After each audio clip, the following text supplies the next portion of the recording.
Pop-Tart Bowl is upon us. Georgia Tech versus BYU. Got a new guest here, Trevor from the Saturday Warriors podcast. How are we doing today? Doing great. Life is good. We got bowl season is upon us, so what's not to be happy about? Oh, and Christmas and other holidays. So, yeah. That's right. Christmas right around the corner. Having some great bowl games, playoff games this past weekend. First off, wanted to ask Trevor, how'd you come up with Saturday Warrior? That's a pretty cool podcast original name. It was not my idea. It was initially my. Oops. Did I lose you? Oh, yeah, go ahead. Sorry. Yeah. So it wasn't even my idea. So this Saturday's Warrior is an old film. It was some musical amongst the members of the Church of Jesus Christ of Latter-day Saints. It was kind of a big thing, like back in the 80s or something. It was probably before I was born when it came out.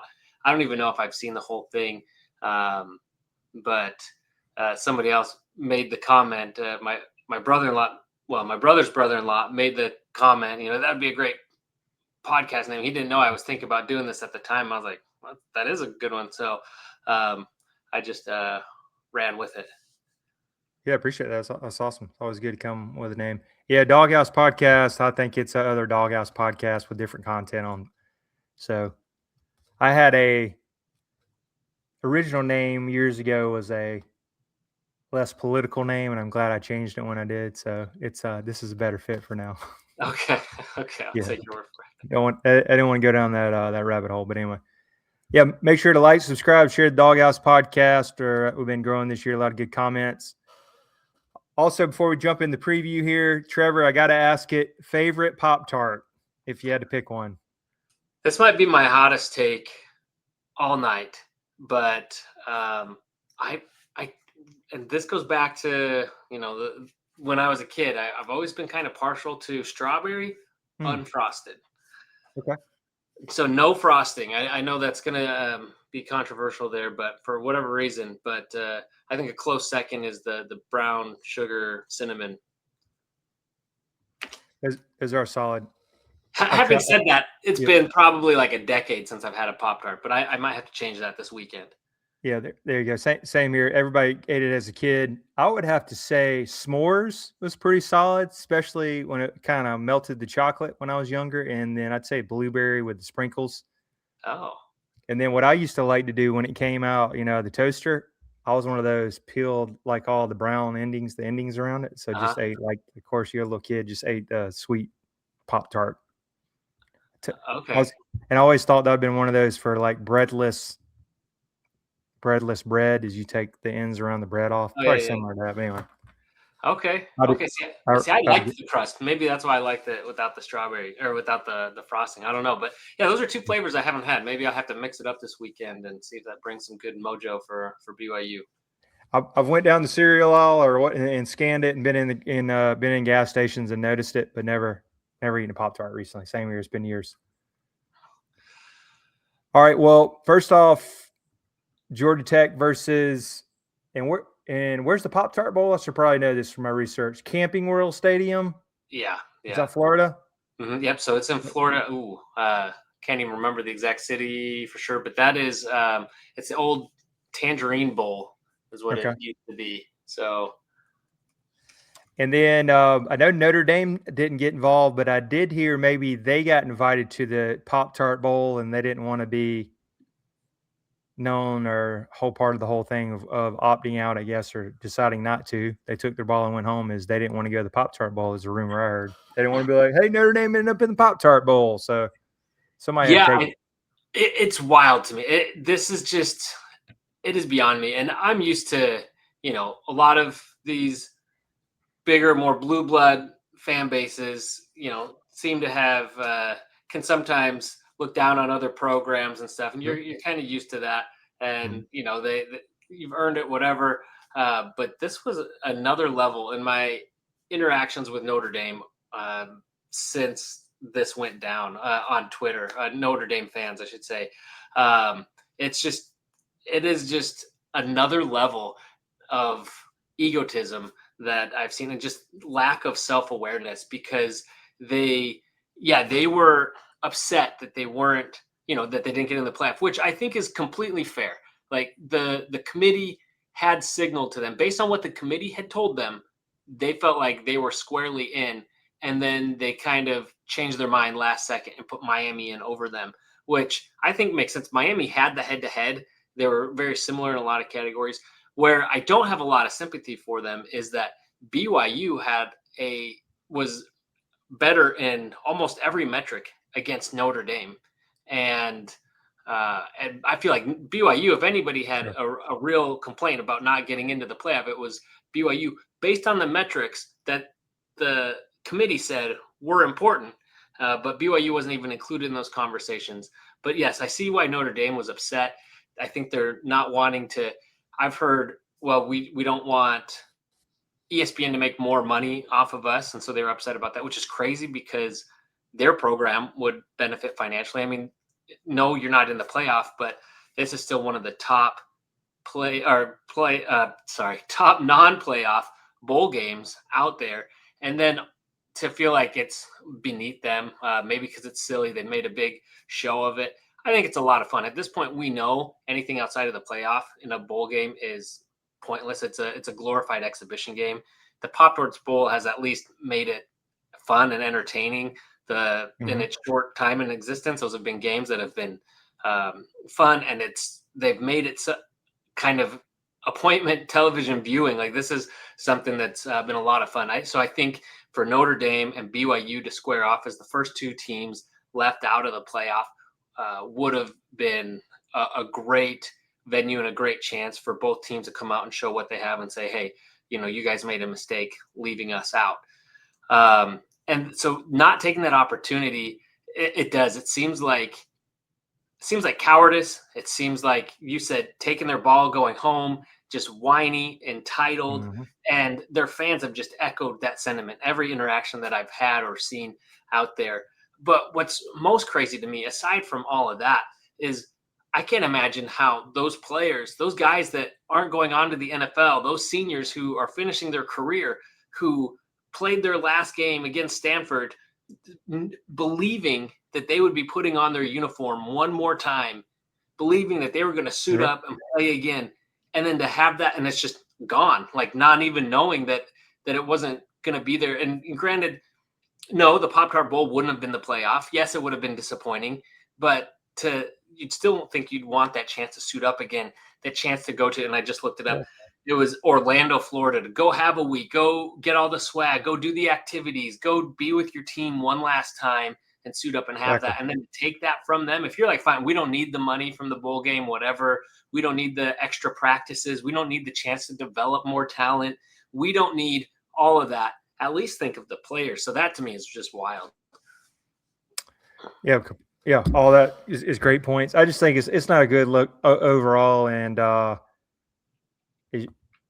just join a conference. And I know there's financial decisions. I think they get $40 million from Peacock or NBC. They don't want to lose that, but they're in a conference in every other sport, baseball, men's basketball, women's basketball. So, I mean, I think it's going to be a continuing issue. And then next year, I think there's 2 ranked teams on their schedule, maybe. And that's not looking great again next year. I think they're going to run into the same problem. So, well, actually, we need to figure it out. What's crazy, this came out just yesterday, is that USC and Notre Dame are canceling their scheduling series because they couldn't agree on when to play, because I can't remember who it was. I don't know. I think Notre Dame didn't want to play later in the season because they feel like they get burned if you lose late in the season. USC doesn't want to move the game when it was scheduled or whatever, so USC pulls out. Maybe I'm getting it wrong, but it's kind of a back and forth. Both schools are being kind of petty, or can't come to agreement on this for this age-old rivalry. And this one isn't even being torn apart by realignment. This is just 2 programs not being able to make it work. And Notre Dame had canceled a series before against Michigan, so it's like these long-standing rivalries. They say they're all about tradition, and then they let these rivalries go. Crazy. But also what happened last week, the ACC announces that they are moving to half of their schools are moving to 9 in-conference games, and so some of them had to cancel one of their out-of-conference games. This meant BYU ended up getting kicked to the curb by Cal. So BYU had an open slot on their schedule. Notre Dame's opens up. The two actually scheduled each other, and this just came out last night. So it's crazy because here I am saying, like, Notre Dame's taking their ball going home. I hear they're losing their schedule with USC. I was like, man, these guys are just out of control. But then they turn around and schedule BYU for next year.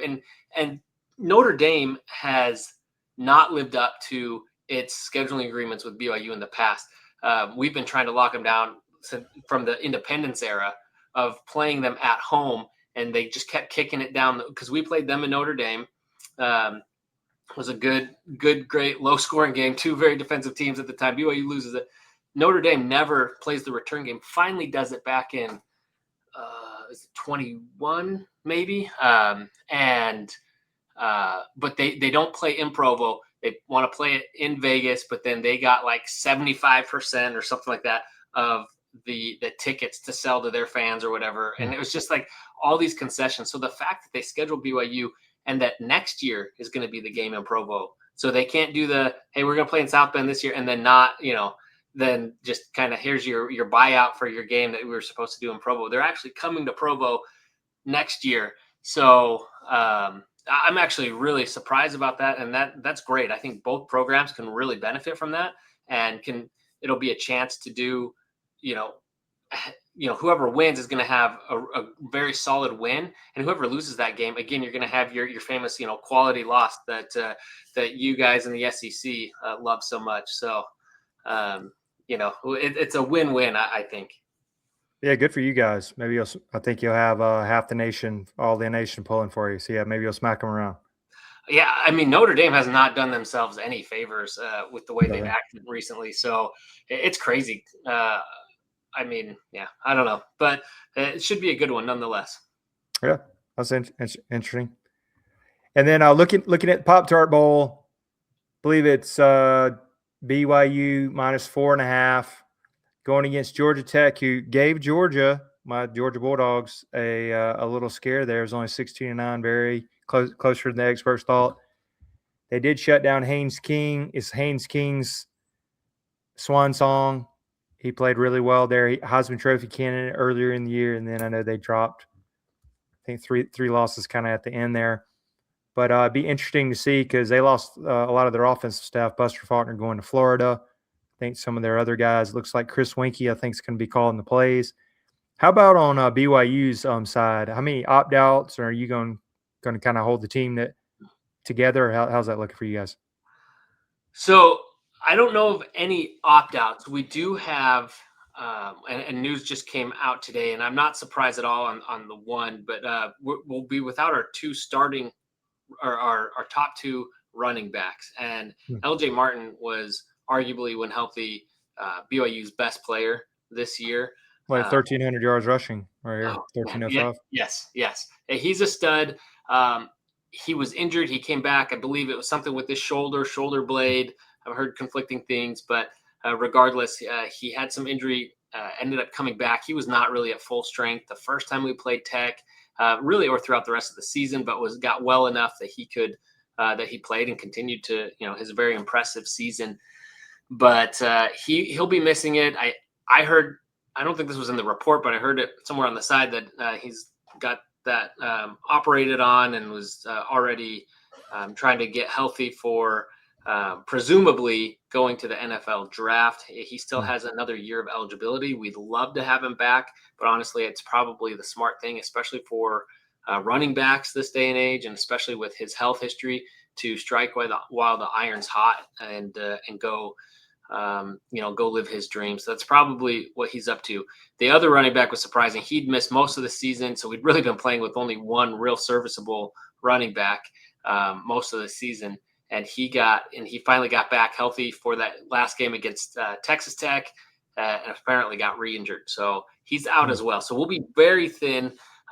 Fortunately, Bear Bachmeier, our quarterback, runs like a fullback. He's happy to to carry it. Obviously, you don't want to put him in harm's way, but he's more than capable of moving the ball that way. But that is going to hurt BYU's run game for sure. It might make us a little bit more one-dimensional. So that's a little bit concerning. Yeah. Okay, good.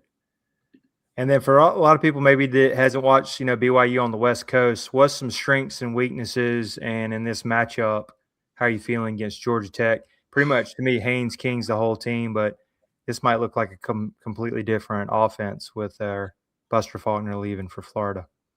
Yeah, so we had on Rec Talk on our show, one of our college huddle Yeah, he's great. Patriots there from Georgia Tech, and he came into that pretty gloomy. He's not too optimistic about the bowl game because of so many coaches on the offensive side leaving, some other guy, some other changes, opt-out, injuries, whatever, and so he does not feel like they'll be full strength and that they'll have much to compete with. I don't know if I fully agree. I'm not obviously as close to the Georgia Tech program as he follows it, but I would say BYU's strength, our run game has been one, so that missing that will obviously hurt us. We can pass it. We've got receivers. We have weapons out there. So we'll see what the offense is able to do. I really like this defense, and looking at how BYU performed against the top quarterbacks in the Big 12 that we faced, even Baron Morton and at least the regular season matchup we had with them, all saw a dip in compared to their average stats throughout the regular season. And so I like BYU's chance to go in there, cause a little bit of havoc, make Haynes King a little uncomfortable, and put pressure on him and put our offense in a good position where hopefully we don't need to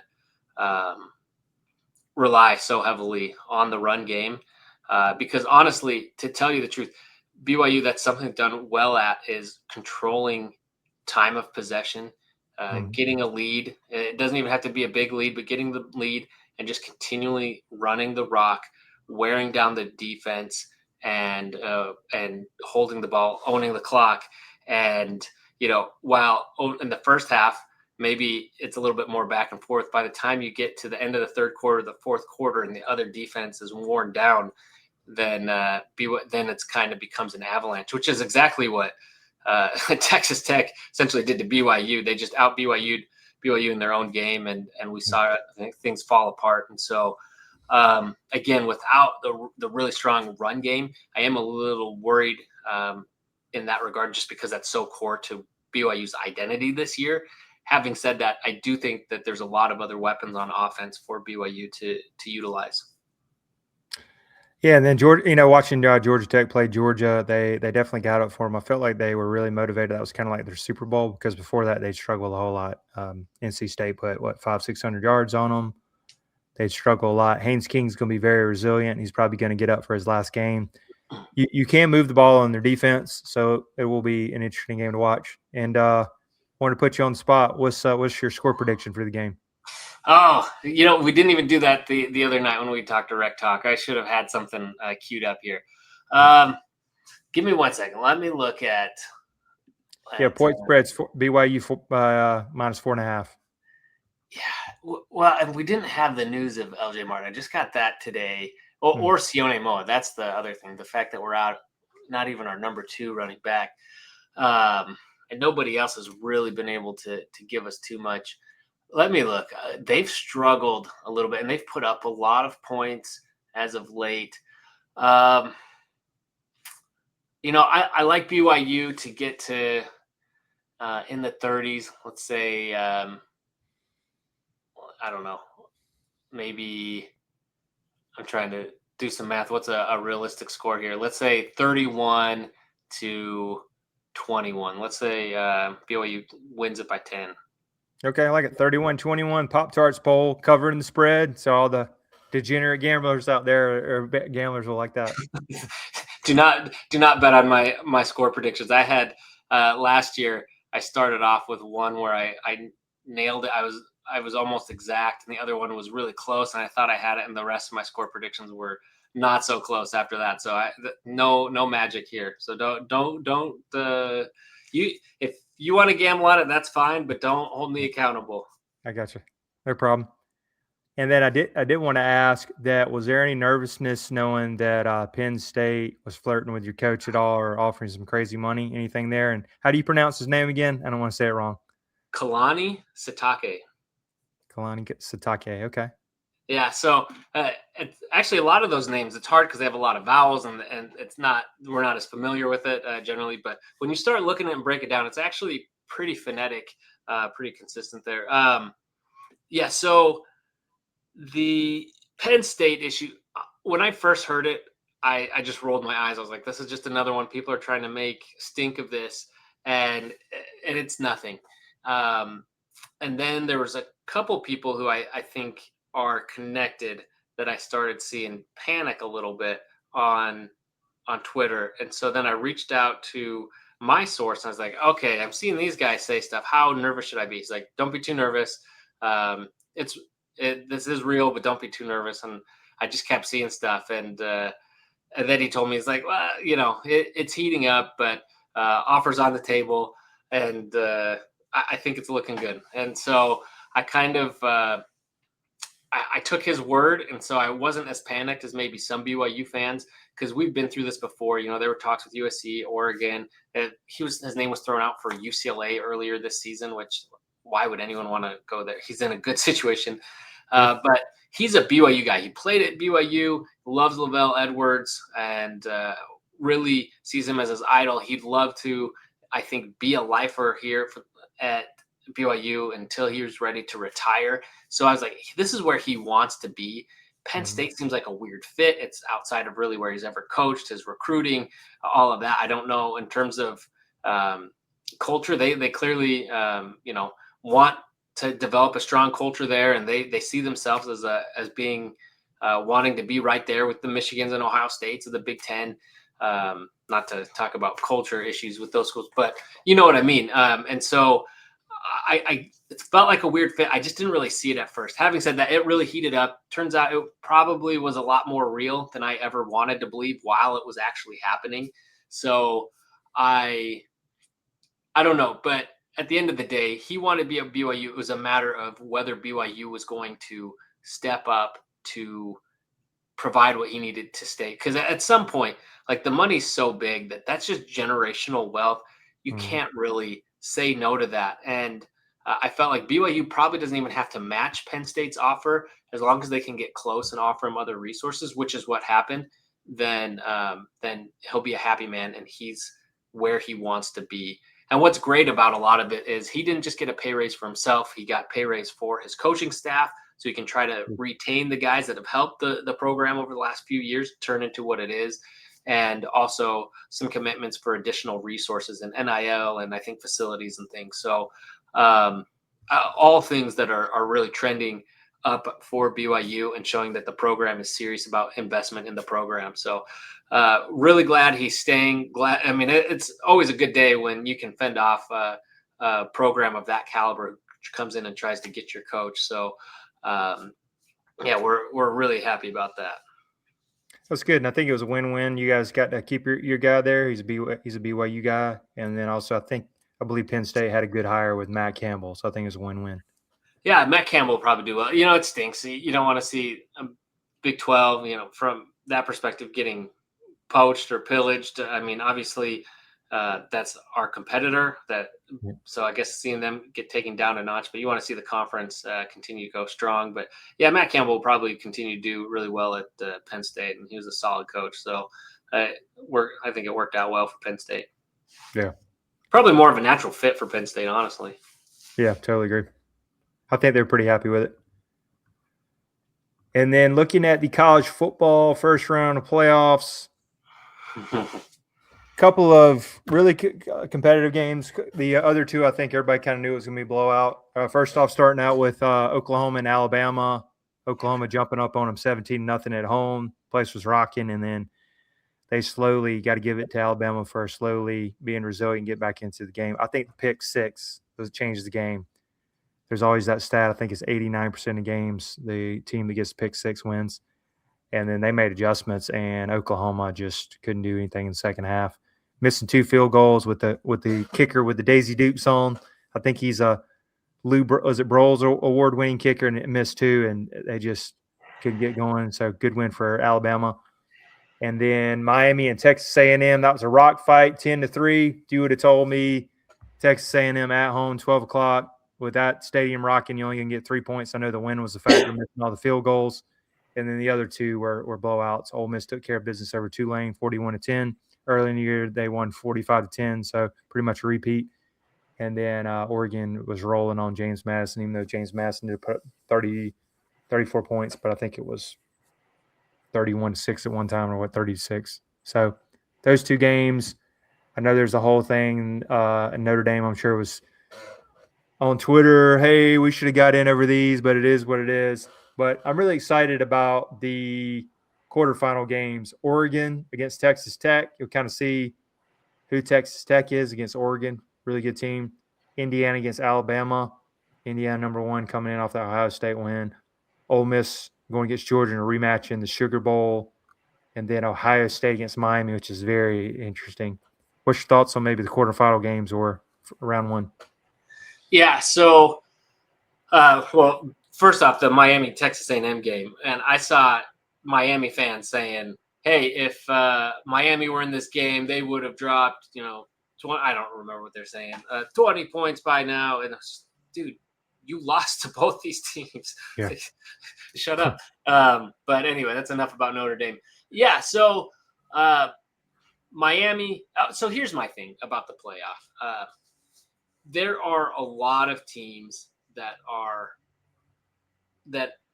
playoff worthy teams. When we're talking about, well, Notre Dame missed out, BYU missed out.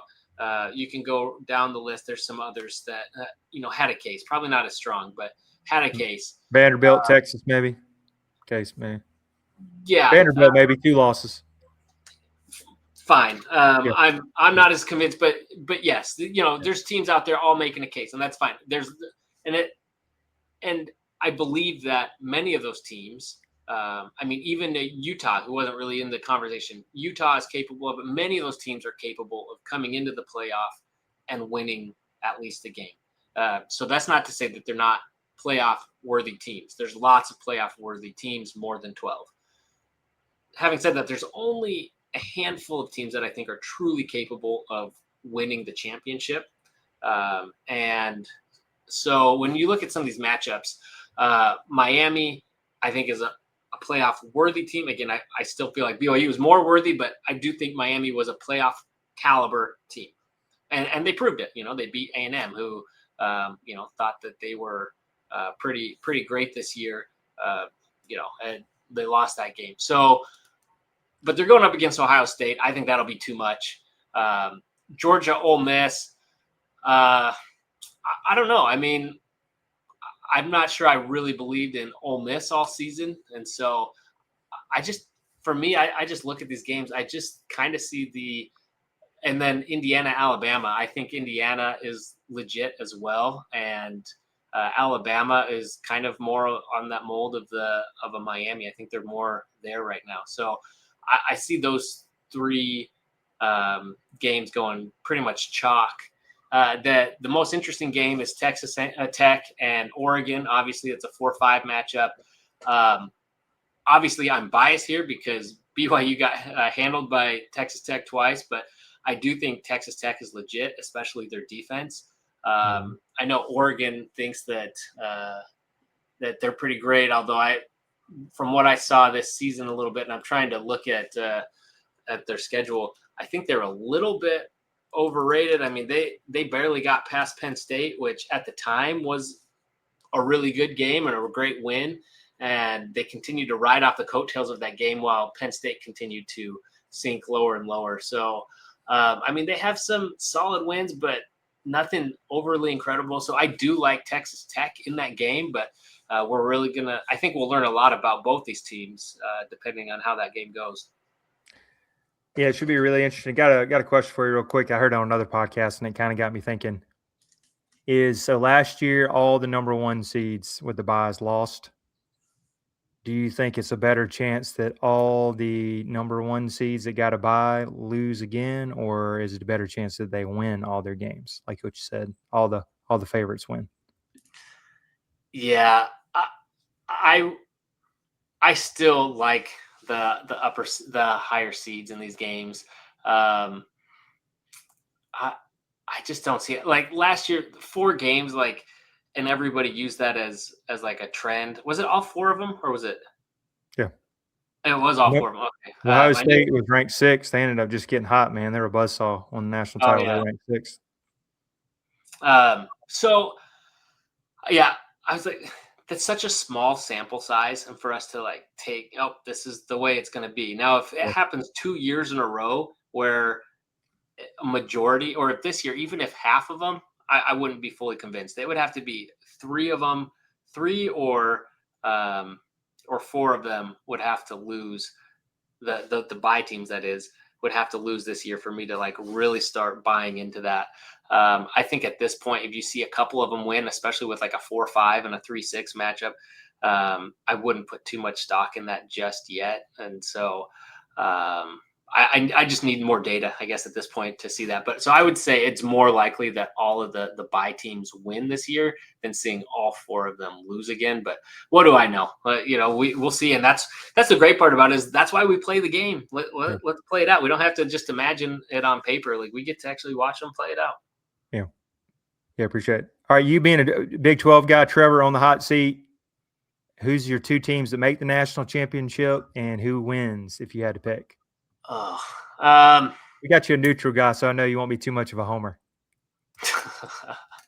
um, Texas Tech all the way. No, that's who I'm rooting for. Obviously, Okay.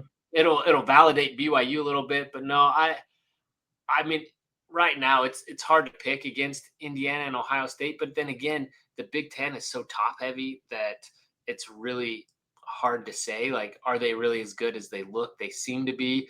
Um, I actually grew up in Michigan, so I will never pick Ohio State. I've never um, select them. I'll never root for them. I just won't. But I don't know. I mean, they are really good, so I don't know. It would be hard not to think that they have a real shot at doing it again. Indiana, while I'm not exactly a big fan of the Big Ten as of late, it's a great story. The school has just consistently been really, really bad at football. To see them transform their program and become elite is really exciting. So um, I want to say Indiana goes all the way. That would be really great, a great story and feel good.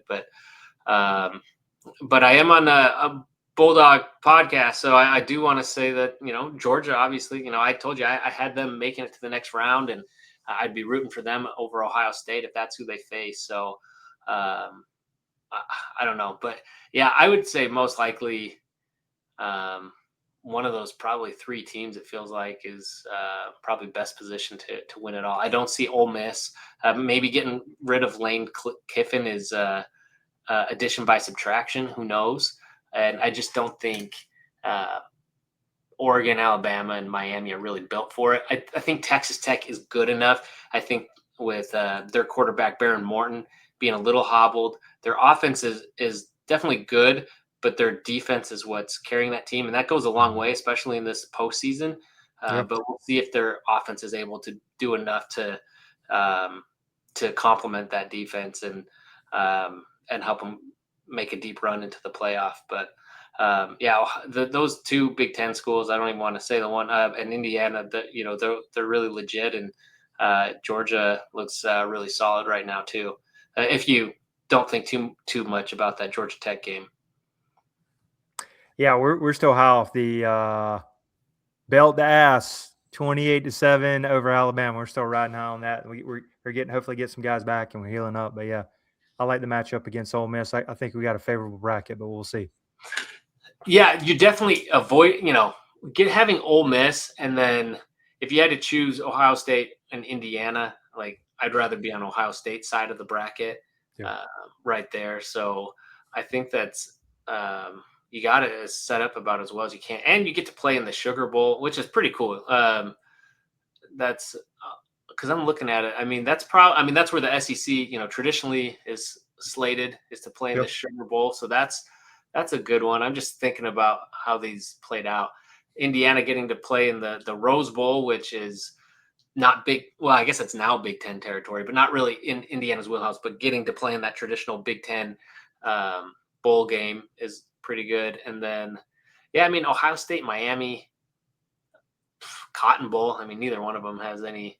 That's less weird than Tech and Oregon in the Orange Bowl. So I don't know. I'm just trying to think about these locales. But then if you win that, you end up in the Fiesta Bowl. So that's kind of a weird one for Ohio State and Georgia too. If that ends up being the matchup, that's I don't know.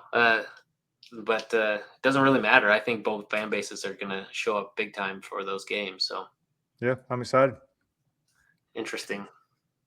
Yeah, man. Too bad you didn't get on the Peach Bowl side of the bracket though. That would have been nice. Yeah. We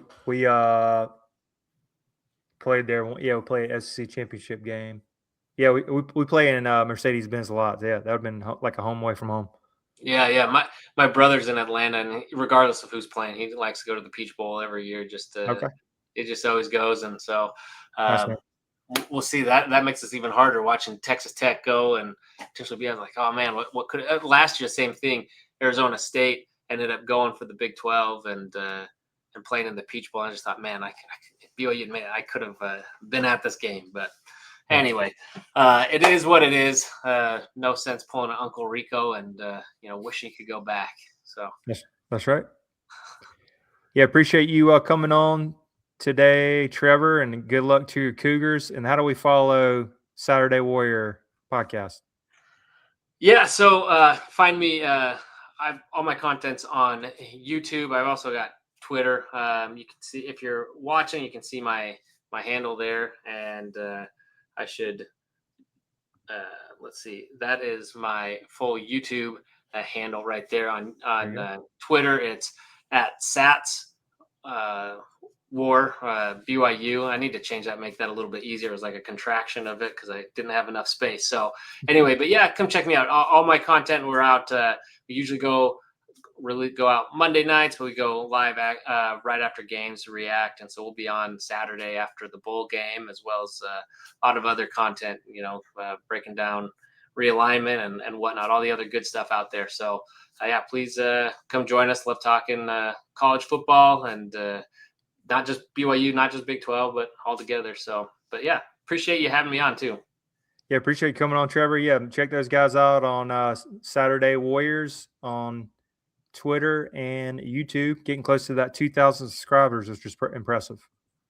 Yeah, help us keep going up. It's a big help to get up there as we try to get a bigger reach and get more people involved in the conversation, which is why we do this, right?